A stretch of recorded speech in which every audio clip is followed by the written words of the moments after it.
முகில் FM கேட்டுக்கொண்டிருப்பது அகிலம் 360 வெளிநாட்டு செய்திகள். 27 நூற்றாண்டுகளுக்கு பின்பு கடல் மட்டம் உயர்ந்திருப்பதாக விஞ்ஞானிகள் எச்சரிக்கை விடுத்துள்ளனர். உலகம் வெப்பமாதலால் தட்பவெப்ப நிலையில் மாற்றம் ஏற்பட்டுள்ளது. இதனால் அவ்வப்போது இயற்கை பேரிடர்கள் உருவாகி அச்சுறுத்தலை ஏற்படுத்துகின்றன. இந்நிலையில் உலக அளவில் கடல்களின் நீர்மட்டம் எப்போதும் இல்லாத அளவுக்கு உயர்ந்துள்ளது. 1900 ஆண்டு முதல் 2000 ஆண்டு வரை 14 சென்டிமீட்டர் அல்லது 5.5 இன்ச் அளவு உயர்ந்திருந்தது. இந்த நீர்மட்டத்தின் அளவு 20ஆம் நூற்றாண்டின் பாதியிலிருந்து உயர்ந்துள்ளது.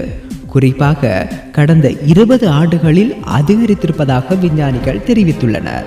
இது 27 நூற்றாண்டுகளுக்கு பிறகு எப்போதும் இல்லாத அளவு உயர்ந்திருப்பதாக எச்சரிக்கை விடப்பட்டுள்ளது.